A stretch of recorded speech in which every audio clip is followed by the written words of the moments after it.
d'un siècle, les pratiques se sont perdues. Les anciens qui cultivaient le chanvre il y a longtemps qui sont morts. Il n'y a pas eu la transmission du savoir-faire. Il va falloir qu'on réinvente justement certains matériels agricoles pour réussir à faire la récolte comme il faut et la transformation derrière. C'est le côté innovation qui est intéressant aussi. Recherche, innovation.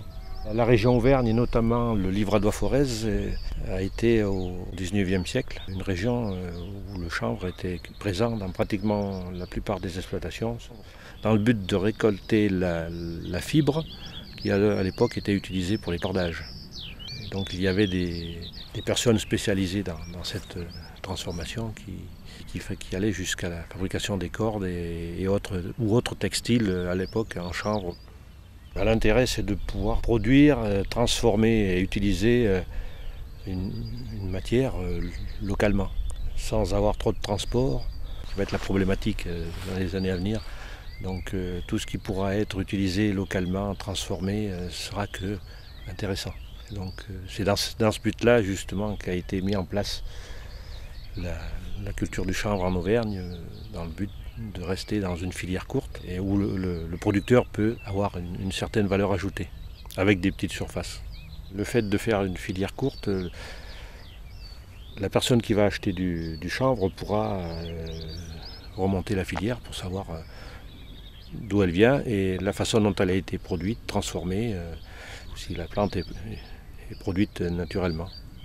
C'est important pour ceux qui recherchent des matériaux naturels et écologiques.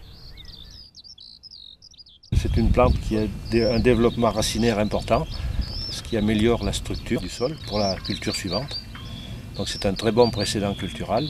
Les racines, en se développant, font une aération du sol qui est favorable à la pénétration de l'air et de l'eau et donc à la vie du sol en général. La culture du maïs, il faut attendre presque 1 mètre de développement pour pour avoir une bonne couverture. En attendant, les mauvaises herbes se développent.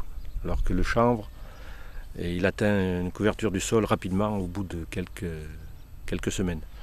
Si on a un terrain qui a un potentiel agronomique important, on va avoir un développement plus important. Si la parcelle est un peu plus pauvre de ce point de vue-là, on aura une plante un peu moins développée. On peut se satisfaire d'un chanvre à 3 mètres de haut comme d'un chanvre à 1 mètre. Le chanvre est une culture qui ne nécessite pas d'intrants, donc pas de désherbant, pas de fongicides. Elle se satisfait de pousser naturellement.